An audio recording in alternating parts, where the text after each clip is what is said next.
আপনি কি খেয়াল করেছেন সব দলের বিশ্বকাপ স্কোয়াডে ২৬ জন, কিন্তু পর্তুগালের স্কোয়াডে কেন ২৮ জন? এটা নিয়ে পর্তুগালের প্রধান কোচ রবার্তো মার্টিনেজ একটি সুন্দর ব্যাখ্যা দিয়েছেন। তিনি বলেছেন পর্তুগালের স্কোয়াড ২৮ জনের নয়, পর্তুগালের স্কোয়াড ২৭+১। এই ২৭+১-এর ব্যাখ্যার আগে আমি একটু ব্যাখ্যা করতে চাই ২৭ নিয়ে। সব দলের স্কোয়াডে ২৬ জন, কিন্তু পর্তুগালের স্কোয়াডে কেন ২৭ জন? এর ব্যাখ্যায় রবার্তো মার্টিনেজ জানিয়েছেন মূলত তিনি এক্সট্রা একজন গোলকিপার নিয়েছেন। সে গোলকিপারের নাম রিকার্দো ভেলহো। ২৬ জন স্কোয়াডের সঙ্গে তিনি এক্সট্রা একজন নিয়েছেন। তার যুক্তি, যদি পর্তুগালের ৩ জন গোলকিপারের মধ্যে একজন ইনজুরিতে পড়ে ছিটকে যান, তাহলে যাতে তাকে রিকার্দো ভেলহোকে ফের পর্তুগাল থেকে উড়িয়ে আমেরিকাতে না নিয়ে যেতে হয়, এর কারণে তিনি আগে থেকেই একজন এক্সট্রা গোলকিপার নিয়ে রেখেছেন। তার নাম কিন্তু তিনি ফিফাতে জমা দিতে পারবেন না, কারণ ফিফাতে ২৬ জনের নামে জমা দিতে হয়, কিন্তু তিনি তাকে রেখেছেন, তার নাম জমা দিতে পারবেন না। এমনকি বিশ্বকাপের সময় পর্তুগালের যে বেঞ্চ, সে বেঞ্চেও রিকার্দো ভেলহো বসতে পারবেন না। অর্থাৎ ২৬ জনের বেশি কিন্তু যেহেতু থাকতে পারবে না, সেহেতু রিকার্দো ভেলহো তার বেঞ্চে বসতে পারবে না পর্তুগালের হয়ে।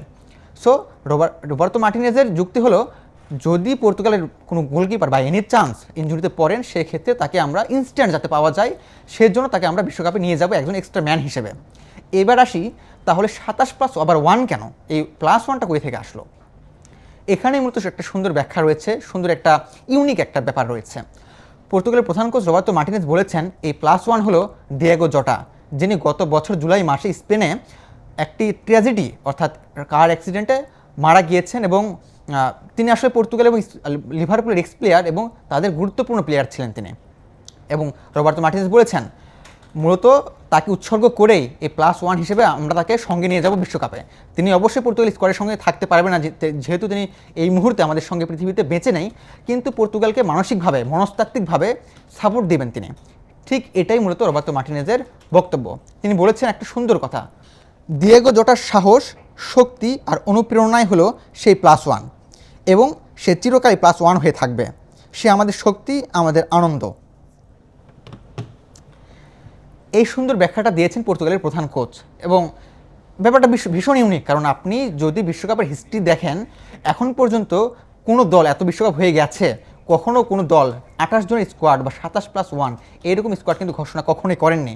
তো সব কিছু বিবেচনা করলে দেখা যায় এটা বেশ একটা ইউনিক ব্যাপার হয়ে দাঁড়াবে এবারের বিশ্বকাপের জন্য।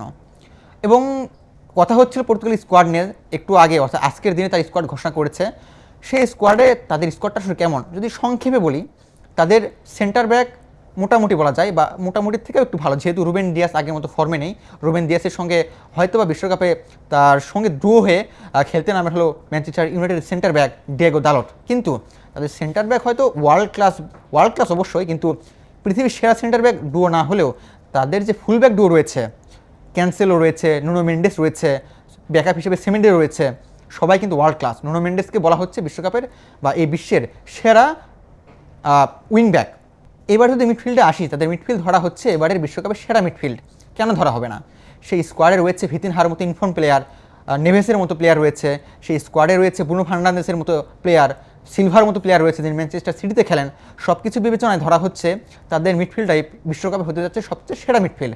এবং আপনি যদি ফরওয়ার্ডের কথাও বলেন, সেখানে ক্রিস্টিয়ানো রোনালদো রয়েছে, ফেলিক্স রয়েছে, এসি মিলানের হয়ে খেলা লিয়াও রয়েছে, নেতো রয়েছে চেলসিতে যিনি খেলে থাকেন, এবং এই বিশ্বকাপের আগে পর্তুগাল স্কোয়াডের সবচেয়ে ইনফর্ম ফরওয়ার্ড যিনি পর্তুগাল লিগে খেলেন, স্পোর্টিংয়ের হয়ে খেলেন, ট্রিনকাও রয়েছে। সব কিছু মিলে যদি দেখি, তাহলে এবারে বিশ্বকাপে কিন্তু পর্তুগাল স্কোয়াড দুর্দান্ত একটি স্কোয়াড, এবং তারা যদি সব প্লেয়ার যদি ক্লিক করতে পারে এবং তারা যদি এক হয়ে খেলতে পারে, আমার মনে হয় পর্তুগালের সমর্থকরা সারা পৃথিবীব্যাপী এবং ক্রিস্টিয়ানো রোনালদোর সমর্থকরা একটা ভরসা করতে পারেন এবার হয়তো প্রথমবারের মতো পর্তুগাল বিশ্বকাপ জিততে পারে।